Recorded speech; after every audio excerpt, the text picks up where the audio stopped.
Hello and welcome to my YouTube channel. So guys, today we are going to start a new series for NTA NET exam, that is teaching aptitude. I have already completed communication series. अगर आपने नहीं देखी है तो you guys can go and watch that series also. ठीक है, तो आज हम सिर्फ इंट्रोडक्टरी पार्ट करने वाले हैं टीचिंग एप्टीट्यूड का, जो कि हेल्पफुल होने वाला है आपका बेस बिल्ड करने के लिए. And after this you will come to know why studying teaching aptitude is important if you want to be an educator or a professor. All right, so now without wasting our time, let's get started. तो सबसे पहले अब हम देखते हैं कि teaching aptitude क्या होता है, मतलब what is teaching aptitude. Teaching aptitude is comprised of two words, teaching and aptitude. तो जो टीचिंग एप्टीट्यूड है वो दो वर्ड से बना है. कौन कौन से? टीचिंग और एप्टीट्यूड. टीचिंग का मतलब हम सबको पता होता है कि मतलब टीचिंग मतलब क्या है, कि किसी को टीच करना या कोई नॉलेज प्रोवाइड करना. सो that is called teaching.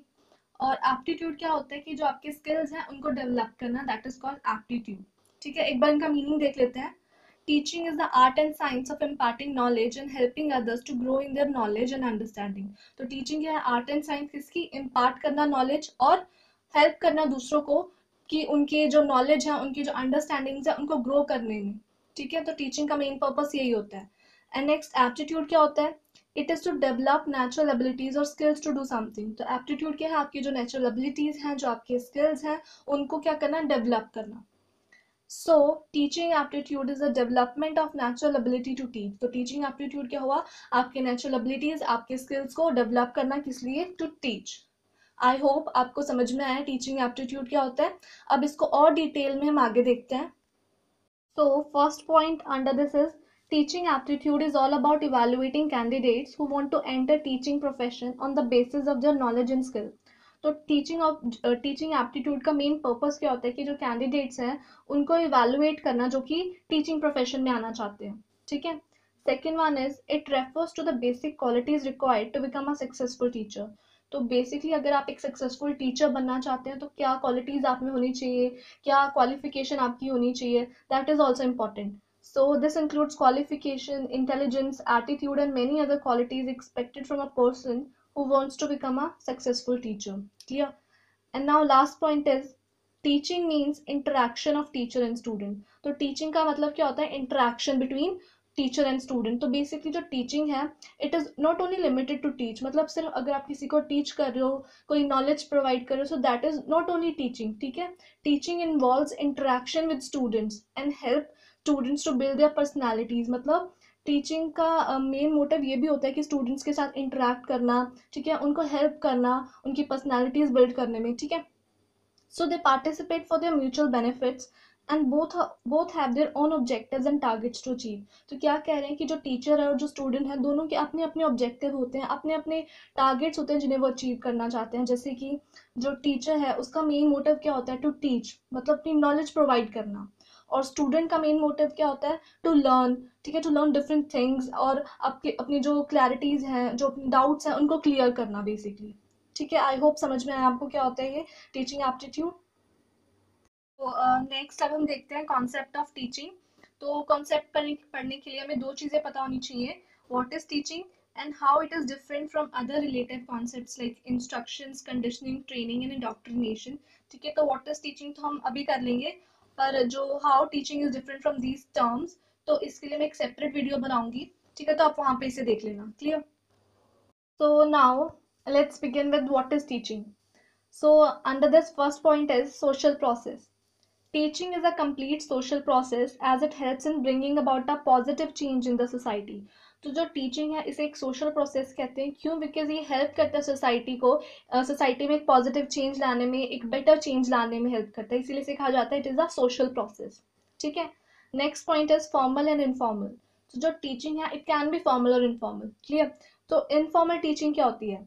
Informal teaching is called home schooling which take place within the family. तो इनफॉर्मल टीचिंग को होम स्कूलिंग कह देते हैं. क्यों? बिकॉज ये एक फैमिली के विद इन होती है. जैसे कि फॉर एग्जांपल कहते हैं ना, your mother is your first teacher. मतलब आपकी मदर आपको हेल्प करती है जानने में व्हाट इज राइट और रॉन्ग. और जैसे आपकी फैमिलीज होगी, आपके फ्रेंड्स होंगे, तो जो जो भी चीज़ आप उनसे सीखते हो that is called informal teaching.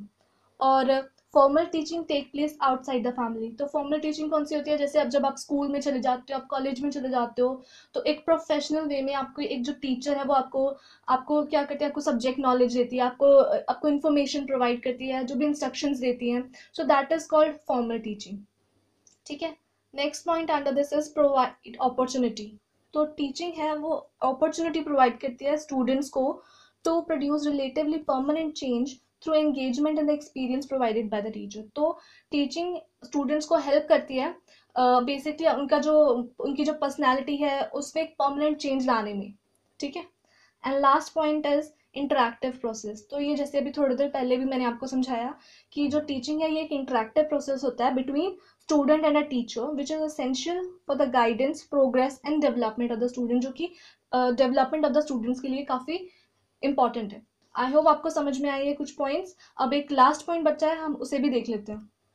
So now last point is art as well as science. तो जो टीचिंग है ये साइंस भी है और आर्ट भी है। तो कैसे वो देखते हैं। Teaching as an art exhibits ways in which the teacher uses creative ways to teach the students and so that the students find it to be fun and interesting to learn।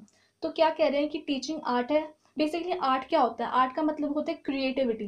ठीक है। तो वैसे ही जो teacher है वो भी creativity लाने की कोशिश करता है अपने अपने स्टडी मटेरियल में, अपने टीचिंग मेथड्स में, ताकि जो स्टूडेंट्स है दे डोंट फील बोर्ड। ठीक है। मतलब they feel attractive towards the class, they feel fun while studying. तो इसलिए कहा जाता है teaching is an art. Next is teaching is a science as teacher constantly collect data by observing their students in order to see if learning is taking place and how they learn best.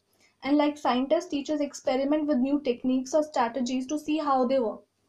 तो teaching science कैसे है, तो जैसे कि जो scientist होता है, ठीक है, वो क्या करता है, रिसर्च करता है, एक्सपेरिमेंट करता है। वैसे ही जो टीचर है वो भी रिसर्च करती है। ठीक है। वो ऑब्जर्व करती है अपने स्टूडेंट्स को कि कौन से ऐसे मेथड्स हैं जिनसे जो स्टूडेंट्स हैं वो अट्रैक्ट होते हैं क्लास के टूवर्ड्स। ठीक है। और अपने मेथड्स को क्या करते हैं, मेथड्स को चेंज करते रहते हैं time to time, so that जो कि जो स्टूडेंट्स है they don't feel board.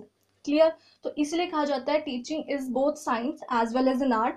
I hope आपको आज की क्लास समझ में आ गई होगी। And do let me know in comment section अगर आपको समझ में आ गया कि नहीं। And also please don't forget to subscribe to my YouTube channel अगर आप मेरी और भी वीडियोस देखना चाहते हैं।